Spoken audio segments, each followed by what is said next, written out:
Jeg elsker å lære språk. Så mye at jeg begynner på et nytt språk hvert annet år. Nå for tiden lærer jeg mitt 8. språk.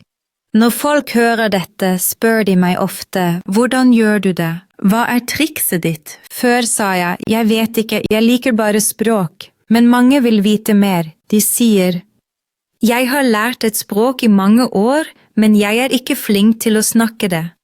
Hvordan kan du lære så mange språk?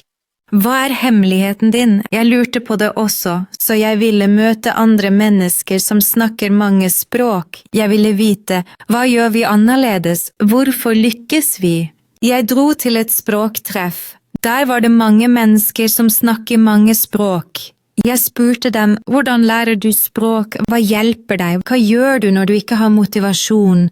Hva gjør du når du føler det står stille? En mann fra Irland sa, jeg snakker fra starten, jeg lærer noen setninger og snakker med folk med en gang. Jeg gjør mange feil, men det går bra. Jeg får tilbakemelding, slik lærer jeg raskt. I dag trenger man ikke å reise langt, man kan snakke med mange på internett. Det finnes nettsider, apper og forum. Man kan lett koble seg til. En annen mann fra Brasil hadde en morsom idé. Han skrev med mange mennesker på russisk. Han kopierte meldinger fra en person til en annen.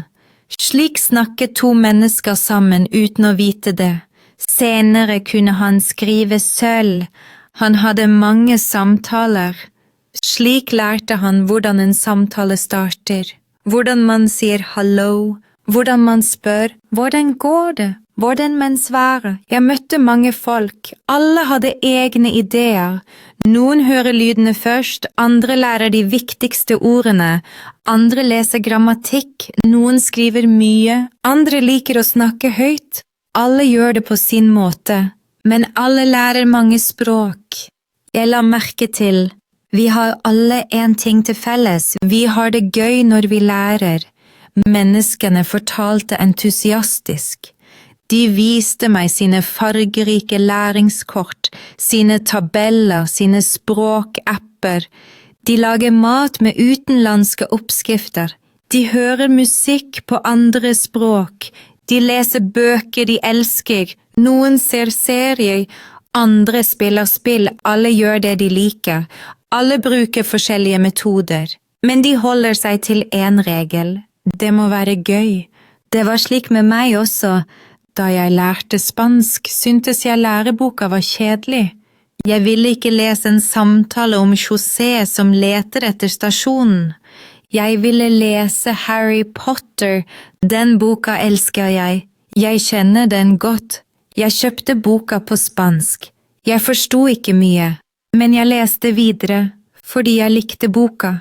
Til slutt forstod jeg nesten alt. Slik var det også med tysk. Jeg så favorittserien min Friends på tysk. I begynnelsen forstod jeg ingenting, men jeg fortsatte å se. Etter noen episoder ga alt mer mening. Jeg kjente igjen ord, jeg kjente igjen setninger, jeg kjente igjen vitser, jeg lærte steg for steg.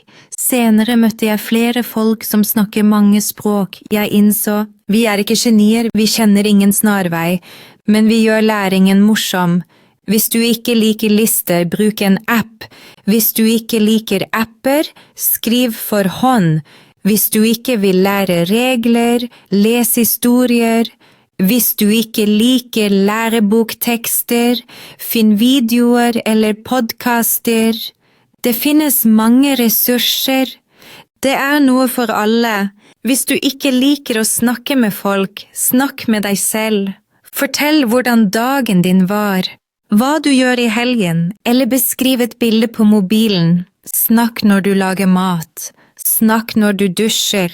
Snakk når du går en tur. Slik lærer du aktivt, og du trenger ingen til det. Du din egen lærer. Du din egen elev. Det beste, alle kan gjøre dette. Du trenger ikke penger.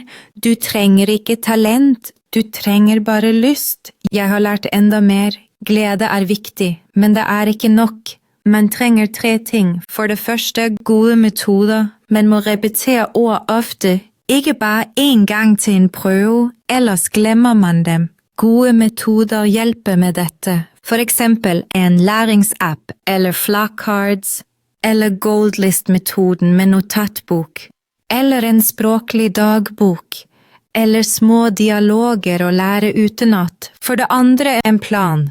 Vi har alle mye å gjøre, men man kan finne tid.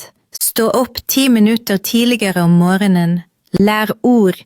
Hør på podcast på vei til jobb, eller mens du vasker, eller når du trener, eller når du lager mat. Si for eksempel, tirsdag og torsdag snakker jeg i 20 minutter, eller når jeg spiser frokost, ser jeg en læringsvideo, eller på søndag skriver jeg en liten tekst.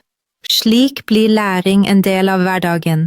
Ikke ekstra, ikke slitsomt, bare naturlig. For det tredje, tålmodighet. Du blir ikke perfekt på 2 måneder, men du blir bedre. Hvis du gjør noe hver dag, vil du se, etter 2 måneder kan du mer. Etter 4 måneder enda mer. Etter 1 år veldig mye. Det motiverer. Jeg husker det godt, jeg forstod min første vits på tysk i en episode av Friends. Jeg ble så glad. Jeg så 2 episoder til med en gang. Snart kom flere slike øyeblikk. Læringen ble lett. Det var gøy. Det ble en del av livet mitt. Jeg kunne snakke, lytte, lese og skrive. Jeg kunne forstå vitser. Jeg kunne få nye venner. Jeg kunne reise og snakke, og jeg hadde det gøy. Derfor lærer jeg et nytt språk hvert andre år. Det er ingen hemmelighet.